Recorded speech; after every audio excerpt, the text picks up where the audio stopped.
All right, so ready to dive into another deep dive. Always. This time, we're tackling a life story that feels like, I don't know, like it was ripped from the pages of like a Hollywood screenplay. Yeah. The kind of captivating and kind of scandalous and even, well, a little bit tragic Right. tale of Lola Montez. Lola Montes. Now, you might have heard whispers of her name. Mhm. Maybe you've hummed along to that famous song, Whatever Lola Wants. Right, right. But trust me, when I say her real life was way more daring and dramatic Yeah. than any stage production. What I find so fascinating about Lola Montes is she wasn't just born into fame, She meticulously crafted it. Oh, interesting. Yeah, she was born Eliza Gilbert in Ireland. Good. But the Lola Montes that the world came to know, that was a very deliberately constructed persona. Oh, wow. A real masterclass in self-invention. It's like she single-handedly invented Yeah. the concept of a personal brand, like Mhm. way before, Instagram influencers were even a thing. Precisely. Yeah, and her journey to becoming Lola Montes, it really begins with, well, a scandal. Ooh, okay. At just 16, she elopes with a man twice her age, a decision that really sets the stage for a lifetime of, well, defying convention. So this impulsive marriage, it falls apart pretty quickly, right? Yeah. Leaving Eliza separated from her husband and, having to navigate the really strict social confines of 19th century society. Exactly, exactly.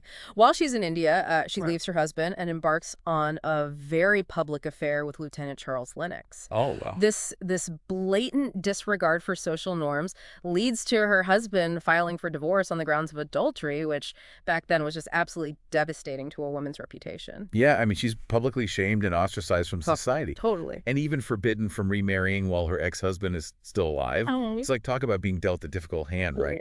This is the real turning point in Eliza's life.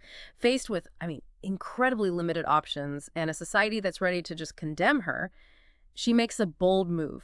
She reinvents herself. I like it. She travels to Spain, immerses herself in the world of Spanish dance, and emerges as the alluring and exotic Lola Montes. Wow. It was a pretty brilliant strategy if you think about it. Right. She taps into this European fascination with all things Spanish, capitalizing on the mystique and allure of a culture that's very different from her own.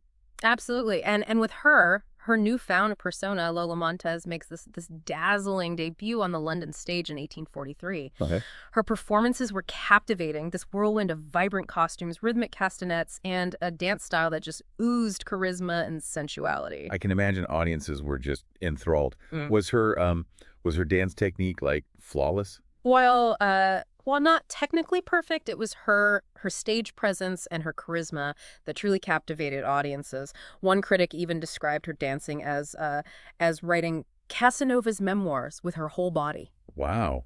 What a description. Yeah. But her past eventually catches up with her, right?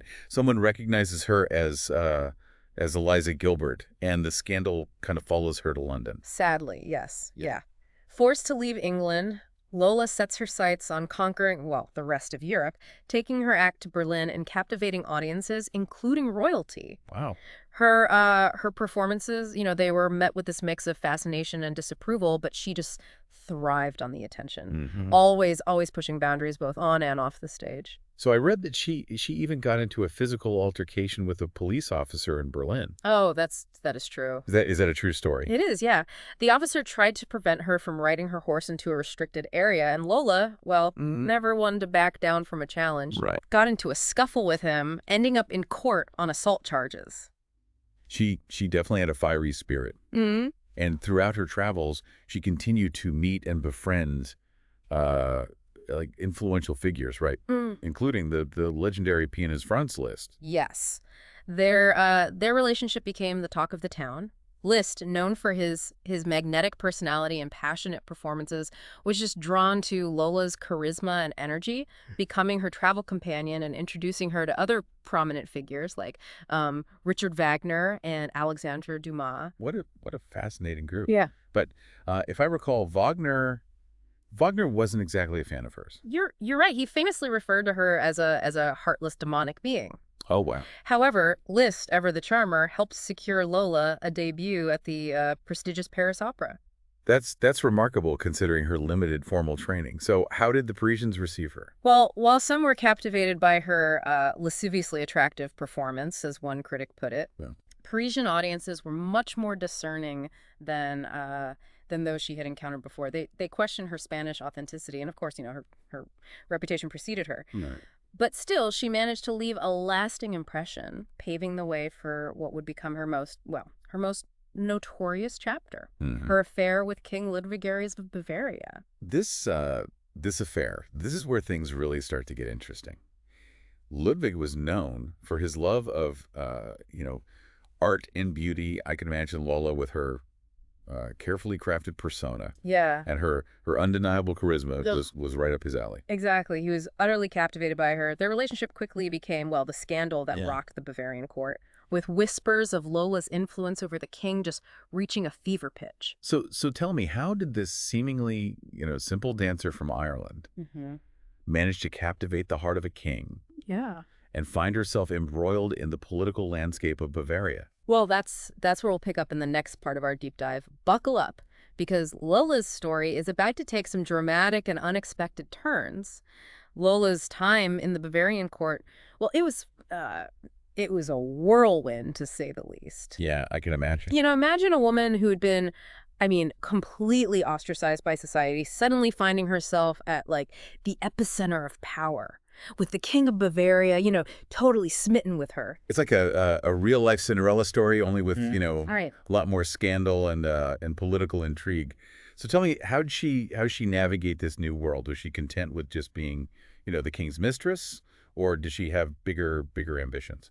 Lola was, well, she was never one to be content with like a passive role. She quickly learned to leverage her influence, using her position to advocate for liberal causes Oh, interesting. and championing student groups that were pushing for political reform. That's pretty audacious considering the strict social hierarchy and conservative climate of the Bavarian court.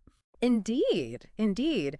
And it was really her association with the Alemannen, a student group known for their liberal and often radical views that truly fanned the flames of controversy. Got it. These students, with their calls for a more democratic society and their challenges to the established order, were seen as a real threat by the conservative factions. So Lola, by aligning herself with these students, she was essentially, I don't know, poking the bear, so to speak. Precisely, precisely. Imagine the scene. Lola, this glamorous and unconventional figure, openly supporting these rebellious students, attending their gatherings, and even being paraded around on their shoulders during one of their infamous champagne-fueled parties. Sounds like a recipe for disaster. Mm.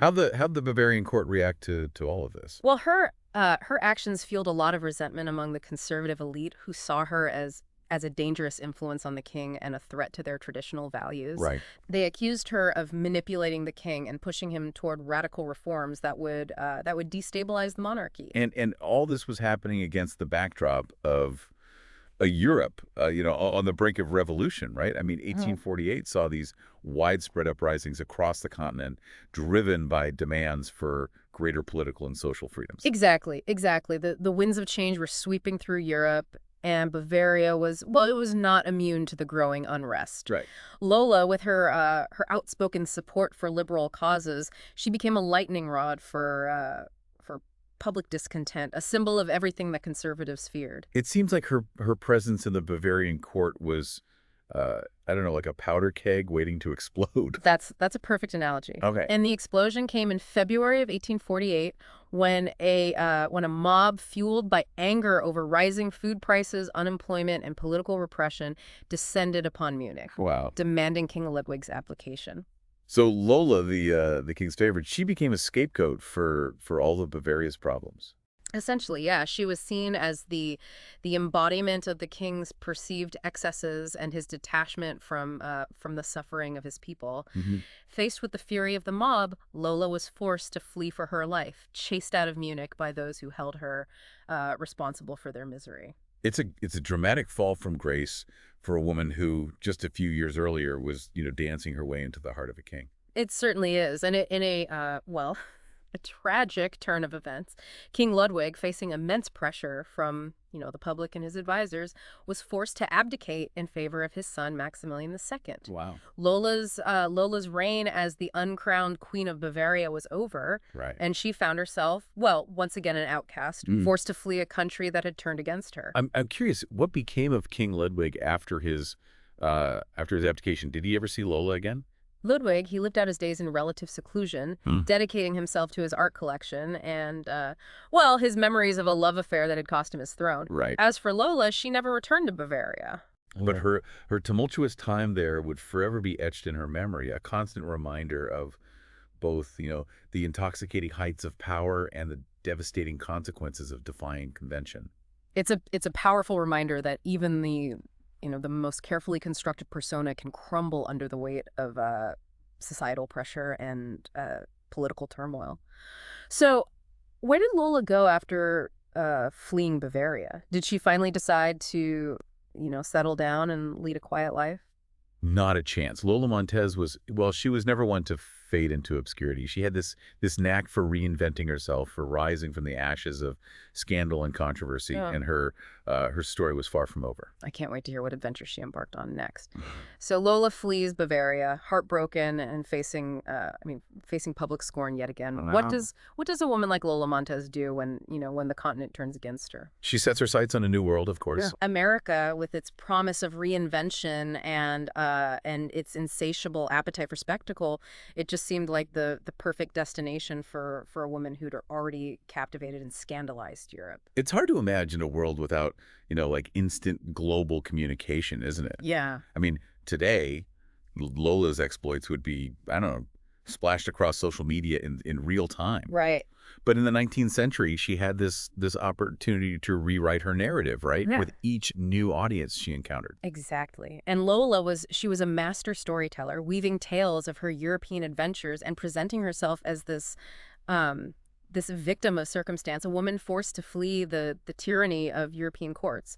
And of course, the American press, always eager for a sensational story, had a field day with her arrival. I bet they painted her as, I don't know, a temptress, a seductress, a danger to the moral fabric of American society. Oh, absolutely. Newspapers denounced her as a shameless and abandoned woman, a scarlet woman who threatened to corrupt the innocent. But Lola, ever the provocateur, she used this notoriety to her advantage. Yeah. Knowing that any publicity, even bad publicity, would draw crowds to her performances. It's like she understood the power of controversy, right? Long before it became like a marketing strategy. Yeah.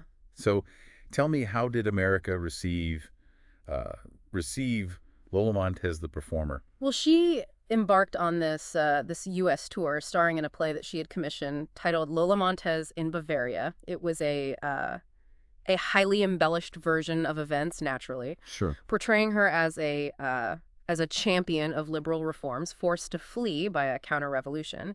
And of course, she revived her infamous spider dance, pushing the boundaries of what was considered acceptable on the American stage. So I read that she even staged a fake poisoning during one of her performances. Yeah. Is there any truth to that story? It was most likely a theatrical ploy, a calculated move to generate buzz and keep her name in the headlines.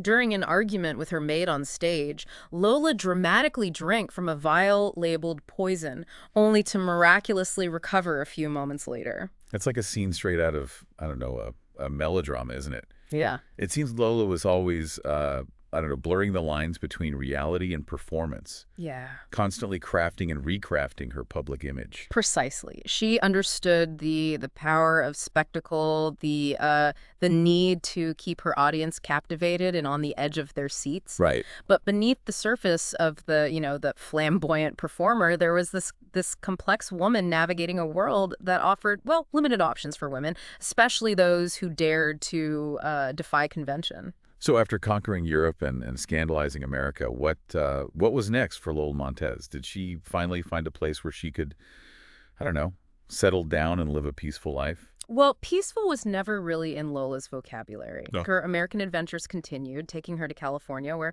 she embraced, I guess, a simpler life. even mentoring a young actress named Letta Crabtree, who went on to have a, a successful career. But her fiery spirit never truly diminished. No. There's a famous story of her, whipping a newspaper editor who dared to publish an unflattering review. It seems some habits die hard.